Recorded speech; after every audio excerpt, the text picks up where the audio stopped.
So day 21 of the war in Ukraine. In the last 24 hours, we've been getting a lot of incidents, footage that's emerged of shelling, of air missiles being, in fact, targeted clearly at the capital city of Kyiv. And as a result of that, a residential building was also up in flames. There was a weapons factory also in Kyiv that was heavily damaged. You could see shopkeepers, helpers all sweeping up glass and other debris after the weapons factory was targeted. In a bid to capture Ukraine's crown, Putin is also raining missiles on residential buildings. 3 were killed, dozens got injured in that incident. It's not just civilians. Journalists also have died so far in this war. Just a few days back, we told you how a former New York Times journalist had died. Now, a Fox News journalist, 2 of them, in fact, have died in Russian firing. The camera person and producer died. The anchor got injured in his leg. Fox News, in a statement, has also confirmed this news. We also understand a local female journalist has also died now in Russian shelling. Because of things now getting more and more intense in Kyiv, a curfew has been imposed for the next 36 hours in the city, which means people will largely stay indoors.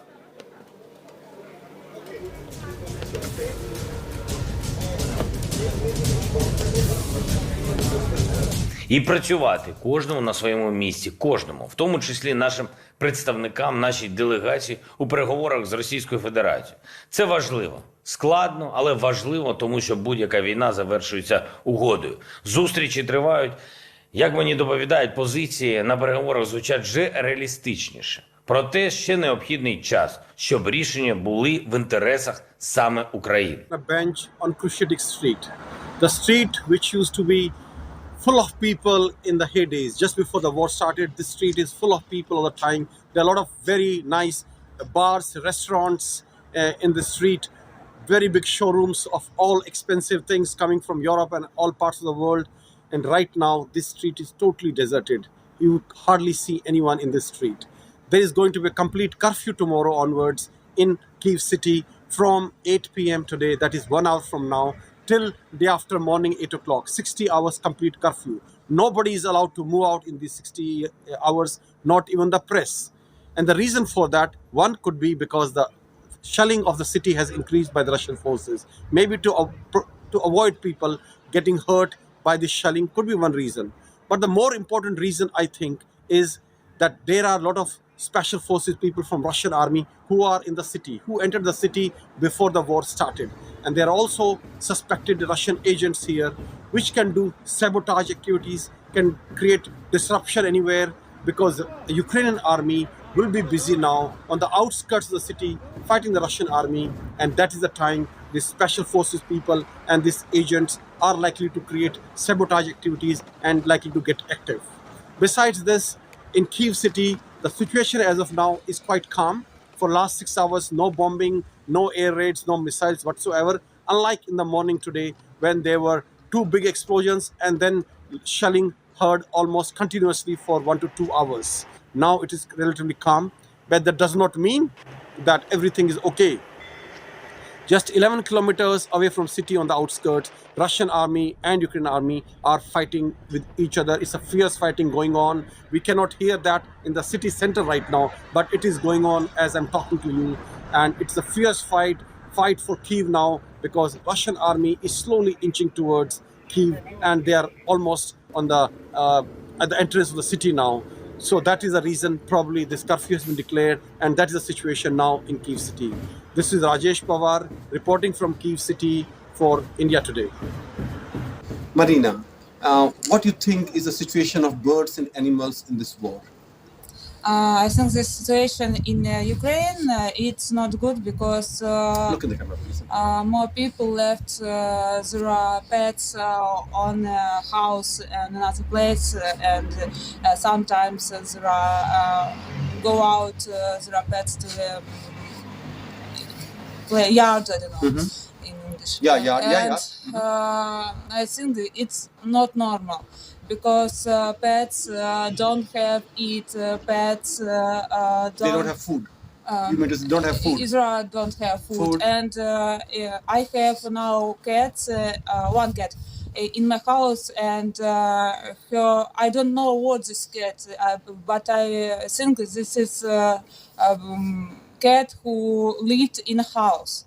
So Rajesh Pawar there, who's been constantly reporting from the ground for India Today, gave you a glimpse of how tensions now are peaking in Kyiv, knowing that an attack by Russia is imminent, could happen in the next few hours. We also spoke to the mayor of the capital city. He sounded a very clear warning to civilians, saying go to your bunkers, stay safe, because the next few hours Russian troops could be storming in. We see the result of bombing. Civilian people died. Last morning we was one district Abalon where people killed. Today another apartments building. We don't know exactly the numbers of people. We have not entrance to every floor, but right now close to 50 people actually evacuate. A lot of them injured. We give the full support to everyone. I call to everyone, every civilian, please spend the time, if it's possible, in bunkers. Let's also get you a roundup of all that's happened in the last 24 hours in Ukraine, because it's not just the capital city of Kyiv, but several other parts of Ukraine that are being bombarded by non-stop shelling and airstrikes by Russia. If before it was limited to eastern as well as central Ukraine, now slowly Russian troops are also ambushing parts of West Ukraine.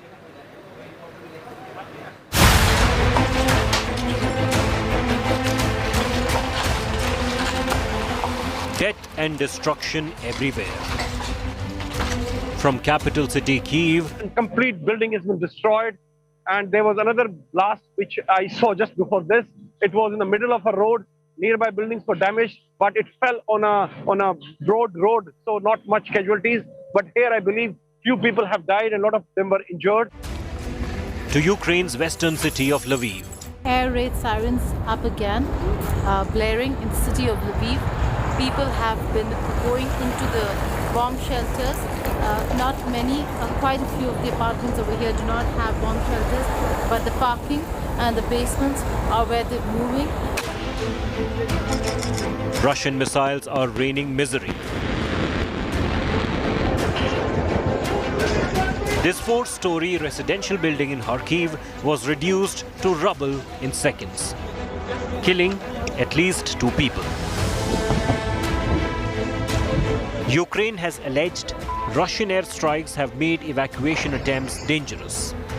The relentless Russian assault and the West's risk-averse assistance has forced Ukraine to climb down. The country has reaffirmed it will not join NATO. Зрозуміло, підривають школи, як я сказав, все, університети. Зрозуміло, що Україна не є членом НАТО, ми це розуміємо, ми адекватні люди. Роками ми чули про нібито відкриті двері, але вже почули також, що нам... While Russian forces are advancing, the war is proving a costly affair for Moscow. The UK has imposed sanctions on 370 more Russian elites. Other US allies are also expanding sanctions to cover more Russian firms and oligarchs. It's important for Canadians and the world to know that Canada will continue supporting Ukraine and its independence, integrity, sovereignty, including its right to defend itself. Russia has hit back. It has vowed to reduce dependence on the West. We will solve the problem, and the solution will be to no longer depend on our Western partners, be it governments or companies that are acting as tools of Western political aggression against Russia instead of pursuing the interest of their businesses. We will make sure that we never again find ourselves in a similar situation, and that neither some Uncle Sam nor anybody else can make decisions aimed at destroying our economy. We'll find a way to eliminate this dependence. We should have done it long ago. Since the start of the war, hundreds of civilians have lost their lives to Russian bombings. 2.8 million people have fled the war in search of safe zones. The 5 rounds of talks have so far failed to yield a ceasefire. Bureau Report, India Today. So as I mentioned, western parts of Ukraine are coming under attack. I'm sure you've heard of the city of Lviv because of the fact that hundreds of thousands of Ukrainians amid this war in the last few weeks have actually been fleeing to Lviv, considered to be safer than the rest of Ukraine, and from there moving to Poland as well as other neighboring countries. That's no longer happening because Russian forces are now bombarding Lviv as well. Over the weekend, there was a military base in Lviv that was targeted, in which reportedly 35 people were killed. And understandably, since then, there's been a lot of panic among Ukrainians who are currently in Lviv. Many of them now leaving that city too in large numbers.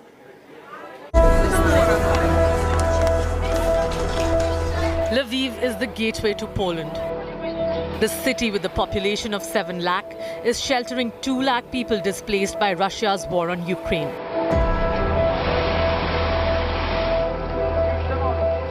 The West Ukrainian city was so far a safe space for the thousands fleeing the relentless Russian attacks in the north and east. But all that changed this Sunday, when Russia fired around 30 cruise missiles at a military base near the city. 35 people were killed in the missile strikes.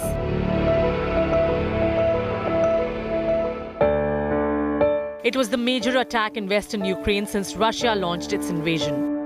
The attacked base was one of Ukraine's largest military facilities, located just 25 kilometers from Poland, a NATO member country. The Polish border isn't just an important route for refugees fleeing the war-torn nation, but also for military aid reaching Ukraine. The attack has sparked panic among people in the city. Air raid sirens blared throughout the day. There has been an air raid alert here in Lviv, and that's the reason why you'll see a lot of people out in the open. They've come here. Okay. Are you all here because of the air raid siren? Yes, maybe 20 minutes ago we heard, yeah, the siren.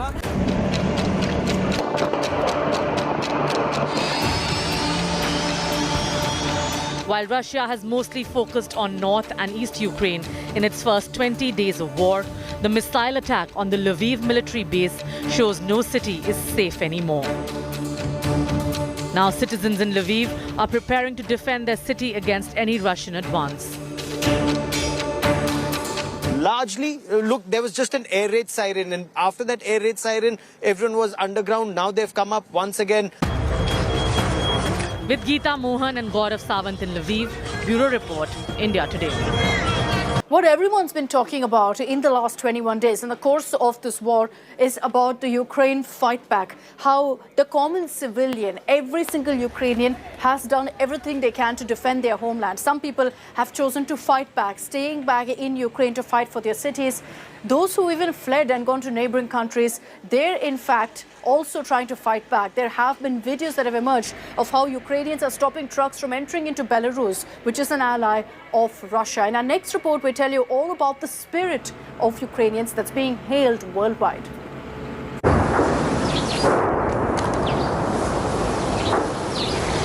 Ukraine's fate changed on 22nd February, the day Russian President Vladimir Putin declared war, raining missiles on key military targets.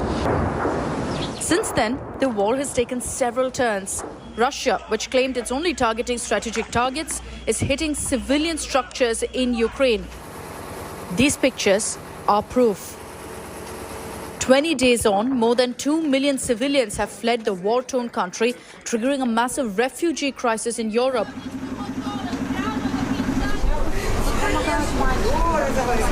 But the spirit of nationalism among Ukrainians transcends borders.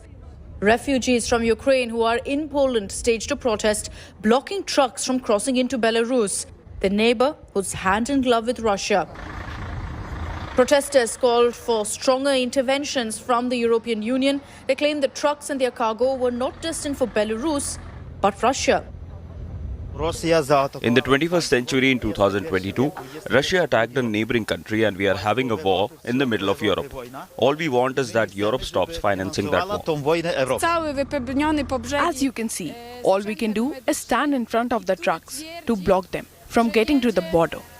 The one behind me has Italian license plates and is full of medical equipment.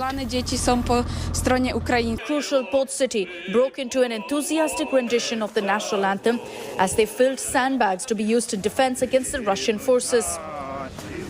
In the last 3 weeks, 40,000 bags of sand have been shifted so far. We are very optimistic here about the situation because people are really united. You can see that different ages, different languages, different cultures all prepare to fight for Ukraine and for the whole Europe actually. While NATO is quite silent, we are fighting. I think it's important because it's my city. I love my city, I love my country, and I want that my country win this war.